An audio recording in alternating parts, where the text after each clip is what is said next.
Zar de la droga, capítulo 6, Interregno. Con el asesinato de Shorty López, el movimiento de las drogas quedó sin capo a todo lo largo del Gran Recodo de Texas. Las acometidas de las autoridades civiles y militares desde la ciudad de Chihuahua, que solían suscitarse aun cuando alguien ocupara la plaza, se hicieron más frecuentes e indiscriminadas. Tales acometidas constituían la forma en que el gobierno ejercía su autoridad en el aislado y casi anárquico pueblo fronterizo a raíz de algún asesinato escandaloso comentado por los diarios de la capital del estado o como consecuencia de protestas de las autoridades locales o de los ciudadanos influyentes, en el sentido de que los gángsteres locales realmente se les estaba yendo de las manos. Las personas que eran aprehendidas en las redadas procedían a ser encadenadas del cuello, una junto a la otra, y las llevaban en la parte posterior de las camionetas confiscadas a la cárcel de Chihuahua o Ciudad Juárez. Desaparecido Shorty, aquellos a quienes normalmente se habría prevenido desde la ciudad de Chihuahua en cuanto al arribo de las tropas, de alguna manera no recibían el mensaje y acababan encadenados en la parte posterior de sus vehículos. A Pablo lo aprendieron varias veces para interrogarlo, según les contó a sus amigos más tarde. En una ocasión pasó varias semanas en la penitenciaría de aspecto medieval que había en la capital del estado. Después de la muerte de Shorty, su amigo, el mundo del narcotráfico de Ojinaga esperaba que se hiciera arreglos a la mayor brevedad. Siempre que se reunían en el céntrico restaurante de Pablo o en los establos donde atendían a sus caballos, todos los traficantes coincidían en la misma pregunta: ¿quién se va a hacer a cargo de la plaza? Se especulaban que iban a enviar a alguien de otra parte del país, o que las autoridades involucradas en las operaciones de protección, ya sea de la Policía Federal o del Ejército, designarían a un natural de Ojinaga para ocupar el puesto. Y si alguien recibía la designación, la noticia se difundiría rápidamente y los demás narcotraficantes habrían los arreglos necesarios para quedar bajo la ala protectora del nuevo padrino. Pero pasaron 6 meses y nada de esto sucedió. Al igual que todo el mundo, Pablo Acosta sabía lo peligroso que era operar sin protección de algún tipo. De ser aprendido con droga, uno podría esperar dolorosos interrogatorios y sentencias más largas que en los Estados Unidos, a menos, por supuesto, que se dispusiera del dinero suficiente para salir airoso de la situación. Por otra parte, el mercado literalmente estaba echado bajo la puerta. Los compradores norteamericanos ocasionales atestaban las márgenes del río o deambulaban por la zona de tolerancia de Ojinaga tratando de hallar contratos. Sin embargo, en comparación con tiempos anteriores, no era mucha la droga que entonces circulaba. La gente que la tenía en existencia se mostraba cautelosa. Conforme fueron pasando los meses, los compradores al mayor de tiempo atrás, tanto de Texas como de Nuevo México, así como de sitios tan distantes como Alabama y California, empezaron a telefonar a los contactos de Ojinaga para preguntar qué estaba sucediendo. Los clientes importantes amenazaban con hacer sus negocios con otros proveedores. Y al igual que todo el mundo, Pablo solo movía la cantidad suficiente de droga para cubrir su deuda y mantener su clientela. Como todos, se daba cuenta de que alguien tenía que hacerse cargo de la plaza si querían que el negocio volviera a florecer. A principios de 1978, algunos de los integrantes más importantes del mundo del narcotráfico de Ojinaga se reunieron en los establos a fin de decidir qué hacer. Entre ellos se encontraba Pablo Acosta y otros 2 traficantes en ascenso, Víctor Sierra y Rogelio González. También se encontraban presentes una docena de personas complicadas de una u otra manera en el contrabando de droga. Víctor Sierra, sobrino de propietarios de bares en la famosa zona de Tolerancia, había trabajado para Manuel Carrasco como distribuidor y luego para Shorty López después de que Manuel desapareciera. Al igual que Pablo, Víctor había crecido lo suficiente como para hacer sus propios negocios de manera independiente.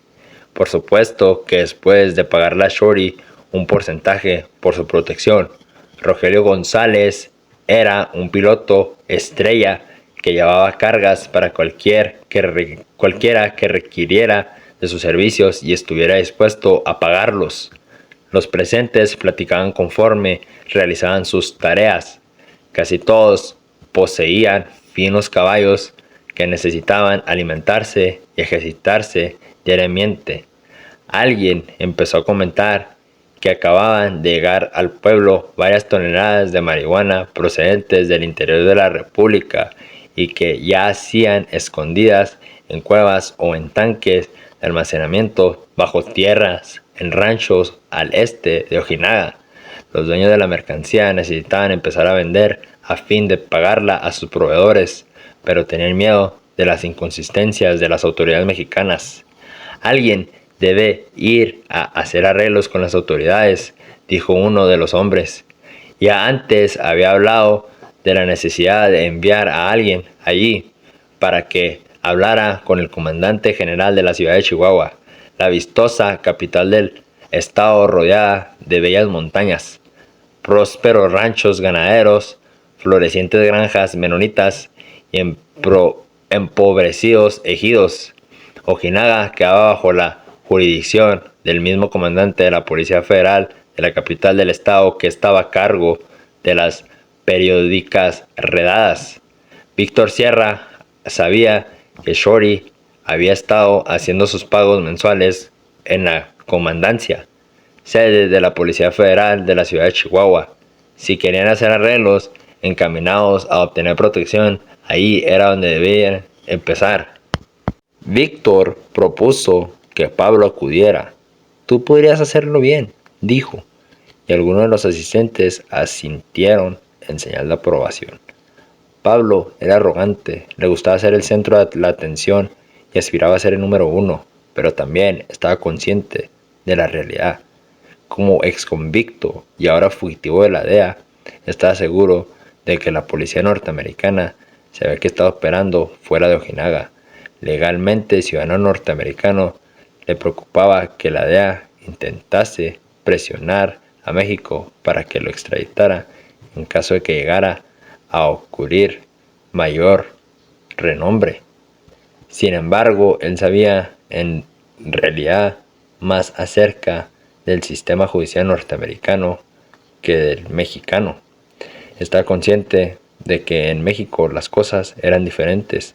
Los policías recibían bajos salarios y algunos buscaban complementar sus ingresos aún recurriendo a medios deshonestos. La política y los puestos importantes dentro del gobierno se habían convertido en vías hacia el enriquecimiento. Era posible hacer que el sistema beneficiara a un narcotraficante si éste sabía cómo cultivar a las debidas autoridades y convertirse en miembro del club. Shorty López había llegado a conocer algunos de los trucos y ellos les había permitido operar, si bien durante un periodo breve, con impunidad. Shorty le había referido a su amigo Pablo de manera general la forma en que se arreglaban las cosas. Sin embargo, se había reservado toda la gama de sus contactos con el mismo celo que había mostrado Manuel Carrasco y se había llevado la mayor parte de sus secretos a la tumba. No, Pablo pensó, era mejor operar bajo la protección de alguien, al menos por ahora. Pablo se estaba agachando para darle a su palomino una cubeta de avena. Se volteó y dijo, no, ya tengo los suficientes problemas por el momento.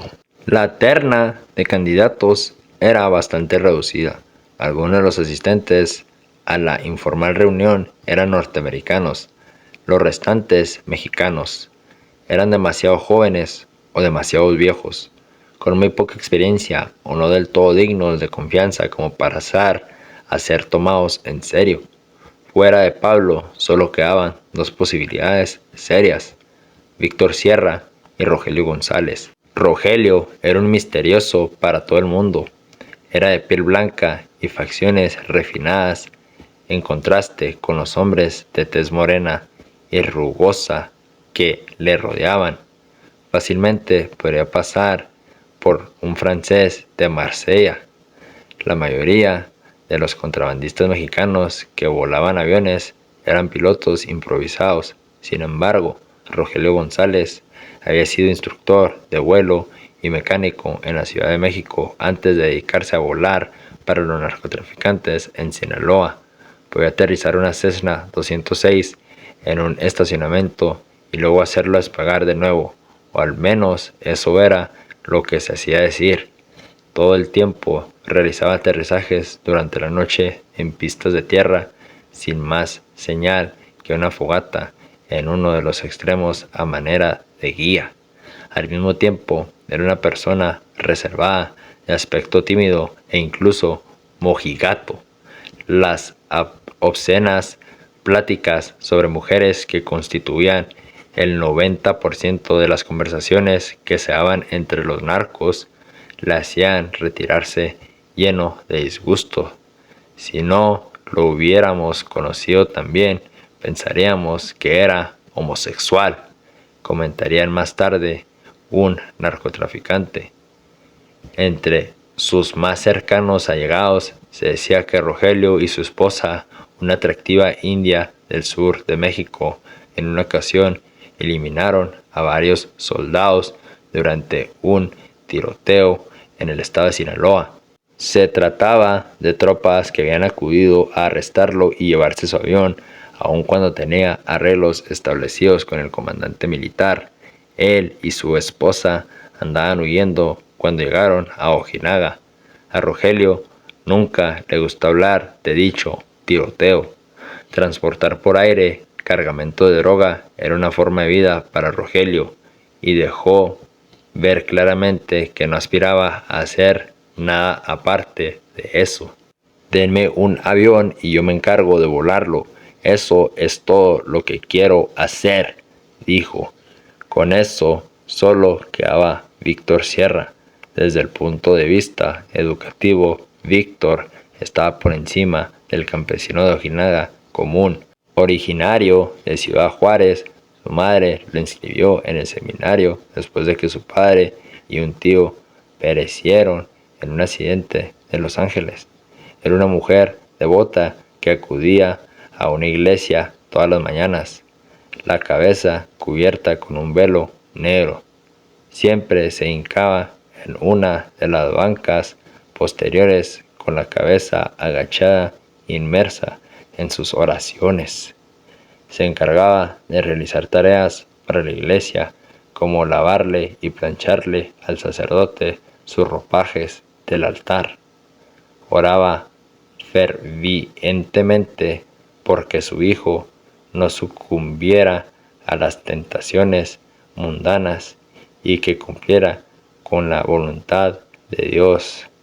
Algunos de los tíos paternos de Víctor habían emigrado durante su juventud a Los Ángeles, donde hicieron dinero trabajando en lo que fuera.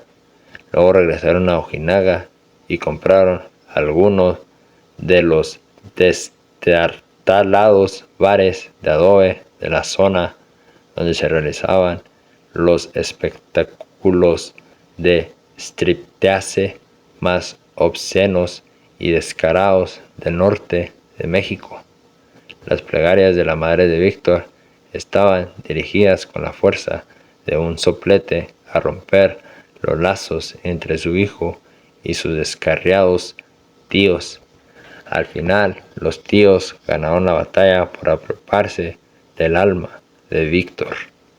Cambió la sotana por un holgado traje de pachuco y un micrófono a través del cual se encargaba de presentar los shows de striptease patrocinados por sus tíos, con la excepción del recatado Rogelio. Todo el mundo acudía a la zona y no había quien hubiese escuchado los alardes de Víctor por el micrófono. En realidad, tenía facilidad para hablar. ¿Por qué no vas tú, Víctor?, sugirió Pablo. Pero, ¿qué sé yo de todo esto? Nunca antes lo he hecho. Ya sabes cómo son las cosas, le respondió Pablo. Anduviste con Manuel Carrasco y luego con Shorty López y has podido darte cuenta cómo funciona todo esto, tanto hacia arriba como hacia abajo de los peldaños. Uno de los presentes hizo un recuento de la trayectoria de Víctor. Había dado un cargamento de marihuana hacia las tierras del Gran Recodo por encargo de Shorty y conocía las entradas a los ranchos y los caminos vecinales que llevaban a Marathon y a otros pueblos de Texas. Fueron enumerados todas sus cualidades. No figuraba en ninguna lista de personas buscadas ni en México ni en Estados Unidos. Era joven, pero no demasiado. Su vocabulario era refinado cuando se requería y nunca había estado en prisión. Pablo se ofreció a respaldarlo con todo el dinero que fuese necesario para cubrir los pagos de la plaza. Contribuiré con mi parte y con un poco más en caso de que así se requiera. Estoy seguro de que Rogelio piensa de la misma manera. Pablo fue solicitando el parecer de cada uno de los narcotraficantes presentes. Todos asintieron en señal de aprobación. Sin embargo, tuvieron que pasar varias reuniones antes de que Víctor accediera. El único que puso objeción fue Rogelio. Sabían que estaban impedidos si no contaban con una especie de arreglo, pero también sabía, basándose en la experiencia que había tenido en Sinaloa, que el establecer alianzas y arreglos con ciertos elementos del gobierno mexicano, amén de las presiones internacionales, los cambios en las administraciones federales y estatales y la simple codicia hacían que la protección resultase costosa y precaria. Era preciso pagarle a todo el mundo o a nadie. Estoy consciente de que alguien tiene que ir, pero no me agrada la idea. Una vez que empieza a pagar, te sangran por el resto de tus días y ya nunca puedes zafarte de ellos, comentó más tarde Víctor. Le refirió a sus amigos de Ojinaga en qué consistió su experiencia. Fue obligado a esperar varios días antes de que se le permitiera ver al comandante, y no era que el comandante se rehusara a verlo, simplemente nunca estaba. Víctor se estaba en la sala de espera recibiendo las escépticas miradas de los hombres de aspecto rudo que entraban y salían en el lugar. Después de varios días, Víctor fue recibido en la oficina del oficial federal, un cuarto pequeño e insignificante con la única particularidad de que había en una serie de ametralladores dispuestas en una de las esquinas. El comandante lo miró de arriba abajo y lo invitó a sentarse. Antes de salir a Ojinaga, Víctor había estado repasando una y otra vez con Pablo y Rogelio y cualquier otro que tuviera interés en el éxito de la empresa lo que debía decir. Sabían que el jefe federal tenía sus informantes y probablemente ya tenía una idea general de quién estaba haciendo qué en Ojinaga, así que no tenía caso ocultarle información. Por otra parte, tampoco era conveniente decirle todo, solo convencerlo de que estás al tanto de lo que está sucediendo y que estás dispuesto a asumir la plaza, le dijeron. Víctor inició la conversación en un tono amable, subrayando sus frases como "señor comandante", como muestra de respeto. Finalmente abordó el motivo real de su visita. "No podemos hacer nada, porque en Ojinaga la plaza está vacante, señor comandante. Quiero que me conceda el permiso de trabajar la plaza", le dijo. "¿Cómo sabes que yo soy la persona indicada para esta clase de asuntos?", preguntó el comandante, inclinándose hacia adelante. "Bueno, como ya le dije, durante algunos años trabajé para Manuel Carrasco y luego para Shori López. Eso me permite saber qué está sucediendo". El comandante siguió preguntando por qué había acudido a la comandancia de la ciudad de Chihuahua a presentar su petición. "¿Cómo supiste que deberías venir conmigo? Algunas veces conduje a Manuel Carrasco hasta aquí cuando venía a traer el dinero de la plaza". Siguieron hablando durante un rato. Luego el comandante se incorporó y se dirigió hacia la puerta. Hizo un ademán de que alguien viniera y no tardaron en acudir dos de los elementos a quienes Víctor había visto entrar y salir de la comandancia. Señalando a Víctor, el comandante dijo: "Prepárenlo". Víctor pronto deseó haberse quedado en el seminario. Según más tarde le refirió a sus amigos, que los agentes lo condujeron de la oficina a uno de los cuartos traseros. Lo amarraron a una silla y lo encapucharon. Empezaron a golpearlo y a hacerle preguntas simultáneamente. Era distribuidor al servicio de Carrasco. Transportaba los cargamentos. "¿Qué más puedo decirles?", imploraba. La golpiza resultaba todavía más terrible porque nunca sabía cuándo y dónde le iba a caer el siguiente golpe. Este tratamiento se sucedió durante 3 días. De noche lo arrojaban en un maloliente calabozo con una losa de concreto por cama. La tortura era una variante de 3 técnicas eficaces que en esos días empleaban los interrogadores de la policía mexicana. Le sumergían la cabeza en un tinaco de agua hasta que sentían que estaba a punto de ahogarse. Luego lo ataban desnudo a una banca y le aplicaban descargas eléctricas en los muslos y testículos mediante un aguijón para arrear ganado. Después venían los golpes. Los incesantes golpes a la caja torácica, el abdomen, los riñones y la cabeza. Durante los momentos más severos de la tortura, el comandante no estaba presente.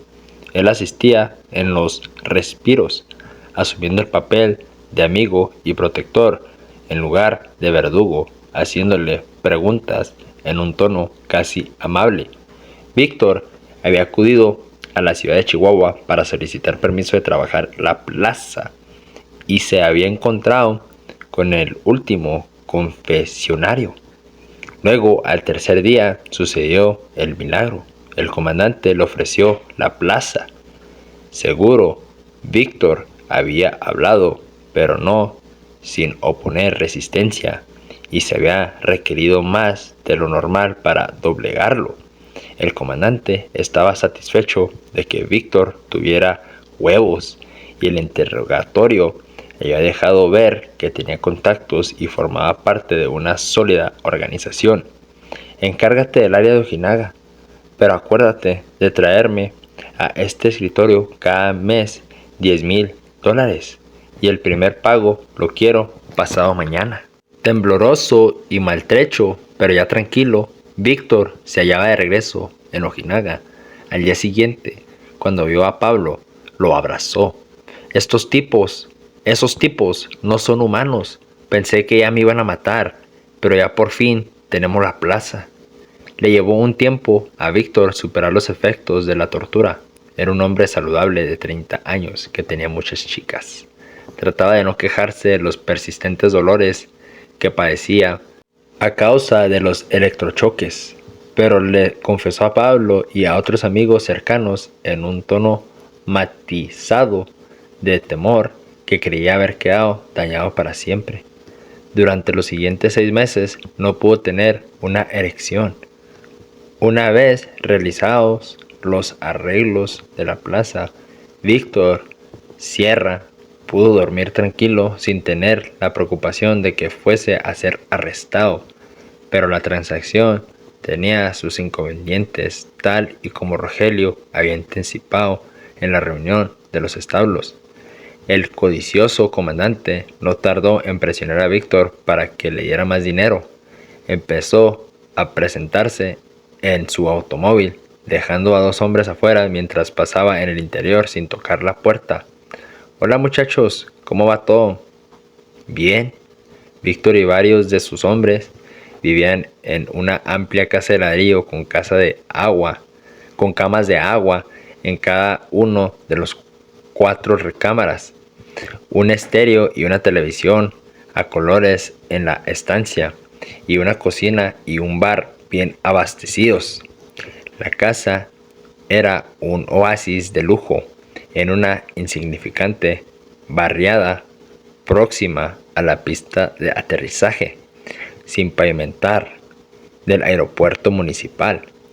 Pablo evitaba acudir a la casa de Víctor siempre que el comandante se hallaba en el pueblo, y por una muy buena razón. El oficial tenía la costumbre de adueñarse de todo lo que estuviera a su alcance.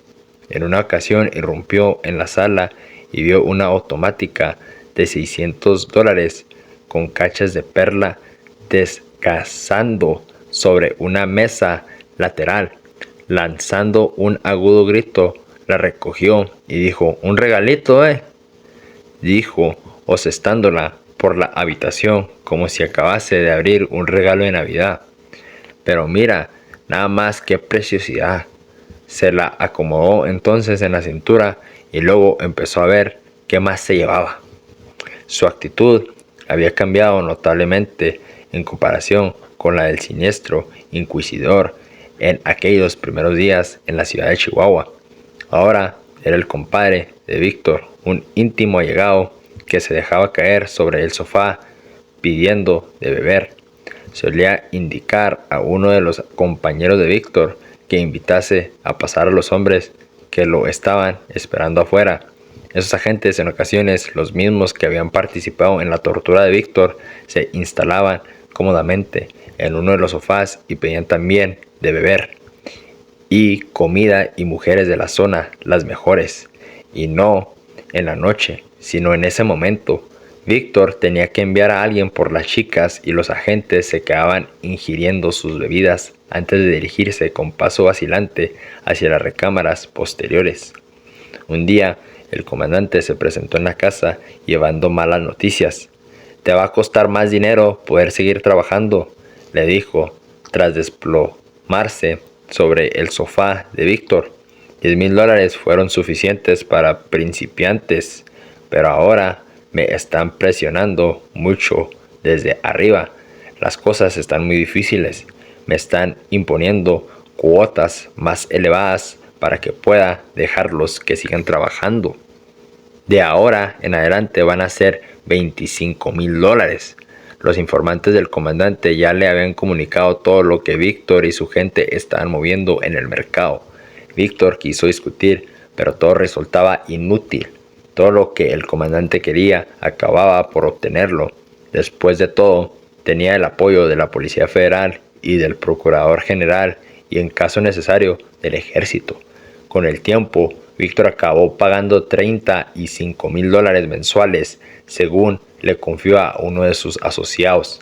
A cada incremento de la cuota, Víctor le pasaba la voz a Pablo y a Rogelio y a cualquier otro que le estuviese pagando, usando argumentos muy parecidos a los externados por el comandante.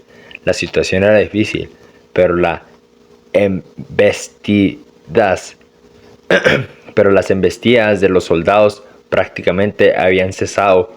Víctor ejerció el control de la plaza de Ojinaga hasta el 18 de diciembre de 1980, día en que él y uno de sus principales colaboradores fueron arrestados por agentes de la DEA en el aeropuerto de Albuquerque.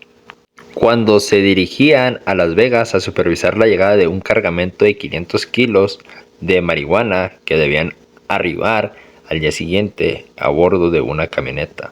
Rara vez Víctor viajaba a los Estados Unidos como medida de precaución, pero esta vez quería supervisar personalmente la operación porque era la primera vez que hacía una distribución en un punto tan distante y quería estar seguro de que todo saliera bien. Además, siempre había tenido curiosidad por ver cómo la afamada ciudad del vicio enclavada en el desierto se comparaba con la zona de tolerancia de sus tíos en Ojinaga. Fue un viaje del cual no tardó en arrepentirse, y él y uno de sus clientes de Albuquerque se aprestaban a bordo del avión hacia Las Vegas cuando los agentes federales los palmearon en el hombro diciéndoles que estaban arrestados por tráfico de droga, el robo de un aeroplano y otros cargos. Los federales llevaban consigo órdenes de arrestos basadas en un auto de acusación federal secreto de 19 cargos presentados en contra de Sierra y varios otros hombres. Un gran jurado federal de Albuquerque había emitido la acusación 6 meses antes. Víctor no tenía idea alguna de tal acusación hasta el momento en que volteó en la puerta del aeropuerto y vio las placas federales a unos centímetros de su rostro.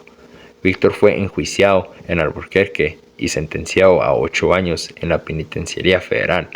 Durante los 2 años y medio que estuvo a cargo de sus funciones, el control de Víctor sobre la plaza de Ojinaga fue relativamente benigno, reflejo de sus propias casualidades y del hecho de que el negocio estaba floreciendo.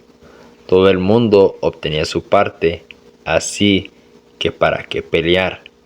Las represalias eran discretas y generalmente consistían en arrojar al canal a alguien que no había pagado sus deudas con las manos atadas a la espalda para luego sacarlo junto antes de que le llenaran los pulmones de agua. De una u otra manera, a los morosos se los convencía de que tenían que pagar. Los ciudadanos comunes sabían que en su pueblo había un movimiento de drogas, pero en una actividad discreta, y la gente vivía su vida cotidiana sin prestar mucha atención a las actividades de los narcóticos. Muchos ni se preocupaban de cerrar sus puertas durante la noche, ni tampoco les inquietaba a los padres que sus hijos adolescentes atravesaran de noche a la calle principal de tras Viña y Retes. El mundo de narcotráfico hacía su trabajo y la gente el suyo. Fuera de la mafia de Ojinaga, pocas personas habían oído hablar de Pablo Acosta, o si acaso conocían su nombre, sabían que era el dueño del pequeño restaurante del centro donde servían un cabrito delicioso y cuya esposa administraba una tienda en Trasviña y Retes con todos esos hermosos vestidos importados en el escaparate. Ojinaga estaba a punto de sufrir unos cambios profundos. Ok, este es el final del capítulo 6 del zar de la droga. Interregno es el nombre del capítulo. Estuvo interesante, me gustó, estuvo muy interesante.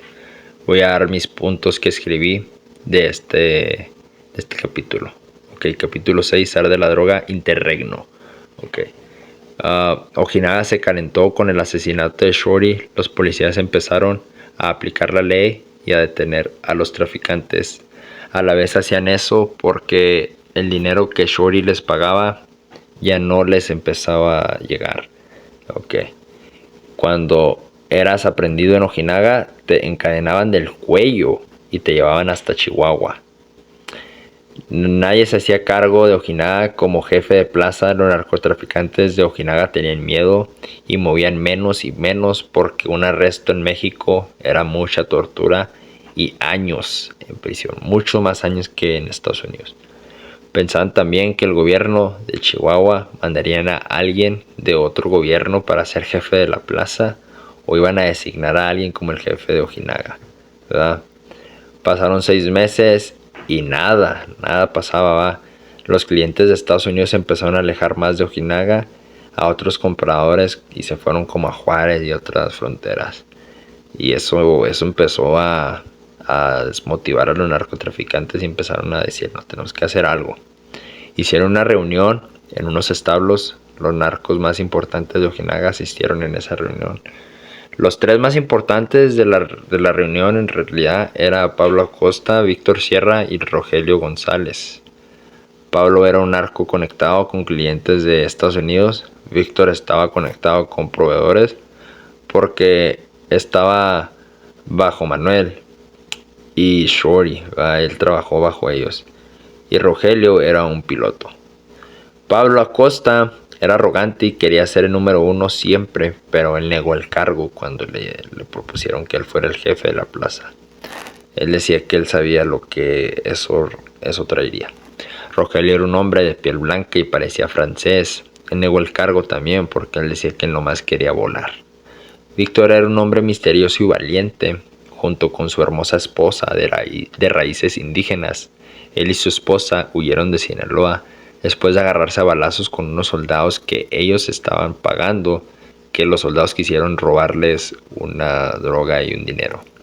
Él era de Juárez y su mamá era una viuda que rezaba mucho y decían que se ponía un velo en la cabeza, negro, siempre andaba en negra porque era una viuda, y rezaba mucho por su hijo para que él fuera para el buen camino.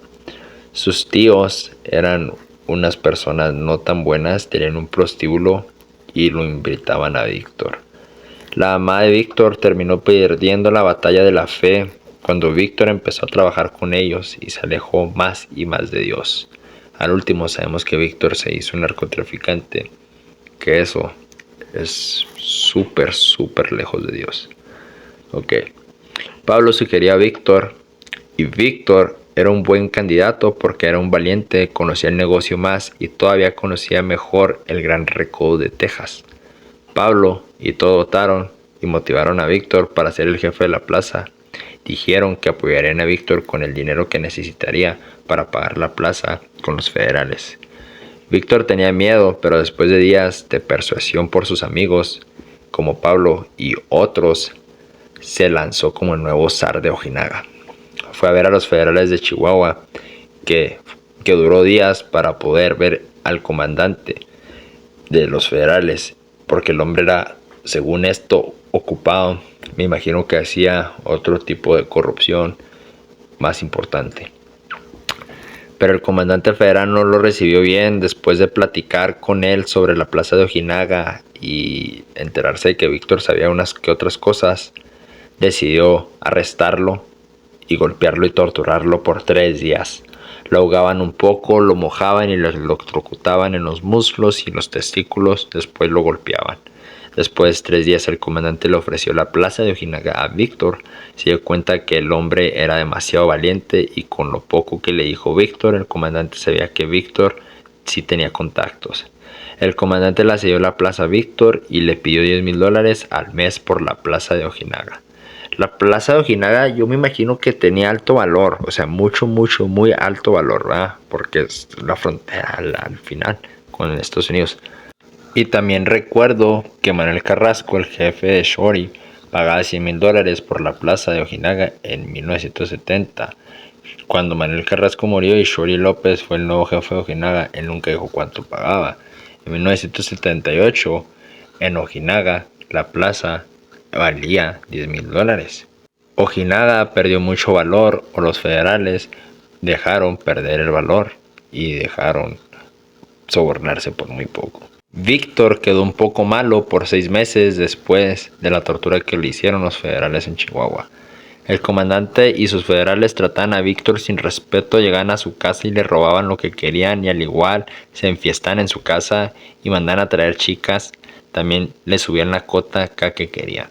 Al final, él terminó pagando $35,000 al mes.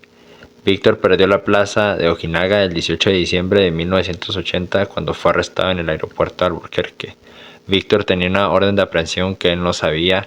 De hecho, él no tenía ni una orden de aprehensión en México o en Estados Unidos hasta 6 meses antes de ir al aeropuerto ese de Albuquerque, Nuevo México. De 1978 a 1980, Ojinaga bajo el control de Víctor estaba muy tranquilo. Los narcos no matan a cualquiera. Si al caso no paga la comisión, Víctor te pedía, Víctor acudía a mandar a alguien o él mismo iba por ti y te ahogaba un poco hasta que tú estuvieras de acuerdo en pagar tal comisión. Y la gente de Ojinaga nomás trabajaba en lo suyo, o sea, los narcos en el narcotráfico y la gente en su trabajo. Víctor usó las estrategias de tortura que le hicieron a él en Chihuahua. Ojinaga estaba a punto de cambiar profundamente como nunca antes después del arresto de Víctor. Y eso fue todo por hoy, por el capítulo 6 del zar de la droga. Ahí mañana le damos a otro.